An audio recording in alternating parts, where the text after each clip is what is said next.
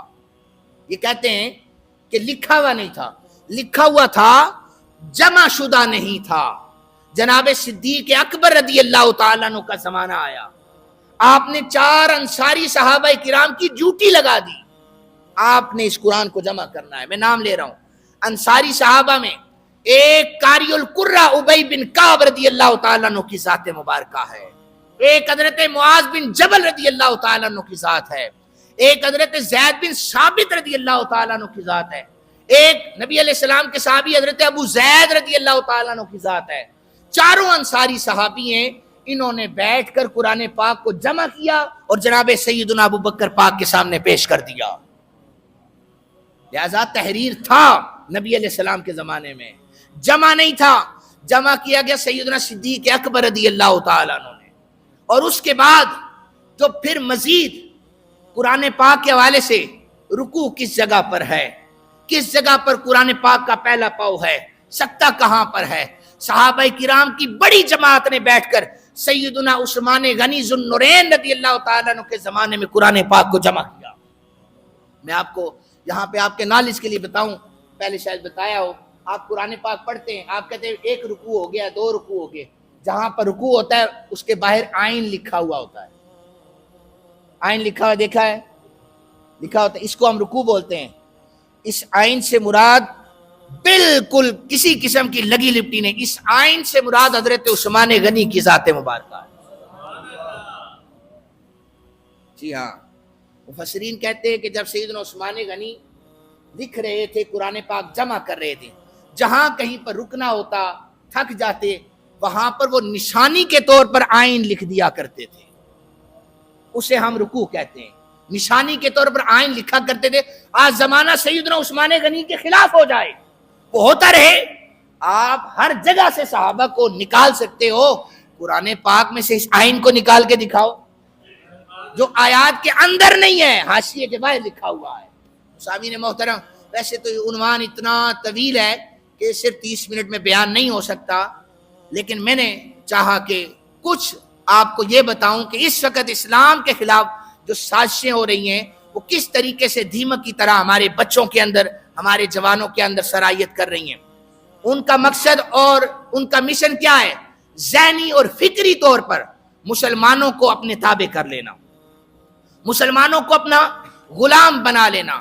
نفسیاتی طور پر دیکھیں، جب کوئی مسلمان اپنی تہذیب کے یا کوئی قوم اپنی تہذیب کے خلاف زندگی گزارنا شروع کر دے تو دوسری جو قومیں ہوتی ہیں اس پر غالب آ جاتی ہیں. ہمیں تو اللہ نے وہ اسلام عطا کیا ہے، وہ سچا مذہب عطا کیا ہے کہ جتنا شکر ادا کیا جائے اتنا کم ہے. یہ اللہ تعالیٰ کا شکر ادا کیا کریں. ہمارے سامنے نبی علیہ السلام کا یہ فرمان ہے، بے شک سب سے سچا مذہب اسلام ہے. ورنہ مشرق میں بت مت بھی تھے، سکھ بھی تھے اور دیگر مذاہب بھی آباد تھے. مستشرقین نے ان پر مطالعہ نہیں کیا، ان پر کوئی تجزیہ نہیں کیا. حالانکہ مستشرق کی جو تعریف میں نے پیش کی ہے وہ یہ ہے کہ مغربی لوگوں کی مشرقی لوگوں کے مذاہب، تہذیب و تمدن پر ریسرچ کرنا، ان کا مطالعہ کرنا مستشرق کہلاتا ہے. لیکن انہوں نے نہ بدھ مت کو چھیڑا، نہ انہوں نے جین مت کو چھیڑا، نہ انہوں نے سکھوں کو چھیڑا، نہ انہوں نے یہود و نصارہ کو چھیڑا. انہوں نے صرف اسلام کو چھوڑا. کیوں؟ ان کا ایک ہی نظریہ تھا، یہ فاقہ کش جو موت سے ڈرتا نہیں، ذرا روح محمد ان کے بدن سے نکال دو. اسلام کو دے کر فرنگی تخیلات، اسلام کو حجاز و یمن سے نکال دو. وہ نکالنا چاہتا ہے اسلام کو. آپ اپنے بچوں کو اسلامی لٹریچر دیں. آپ اپنے بچوں کے ہاتھوں میں جو موبائل ہے، چیک اینڈ بیلنس یہ رکھے کہ ہمارا بچہ کہیں پر ملحدین کے ہاتھوں تو نہیں چڑھ گیا، ایتھیسٹ کے ہاتھوں تو نہیں چڑھ گیا، کہیں ہمارا بچہ سوال تو نہیں کر رہا. علامہ صاحب ہمیں یہ بتائیں اللہ کو کس نے پیدا کیا ہے؟ یہ سوالات مجھ سے بھی ہوا ہے. ہمیں یہ بتائیں اللہ کو کس نے پیدا کیا ہے؟ یہ صرف سوشل میڈیا کی نیگیٹیوٹی ہے جس کی وجہ سے ہمارا جوان خراب ہو رہا ہے. نبی علیہ السلام نے فرمایا کہ جب ایسے سوالات ذہنوں میں جنم لیں اللہ سے پناہ مانگا کریں. یہ شیطانی سوالات ہوتے ہیں، یہ دہریانہ سوالات ہوتے ہیں. اس لیے خود بھی تیار رہیں، اس وقت جو درپیش چیلنجز ہیں ان کا مقابلہ کرنے کے لیے اچھی یونیورسٹیز کا انتخاب کیا جائے، اپنے بچوں کی تعلیم پر فوکس کیا جائے۔ اللہ عز و جل ہمیں اسلام پر قائم و دائم رہنے کی توفیق عطا فرمائے۔ وما علینا الا البلاغ۔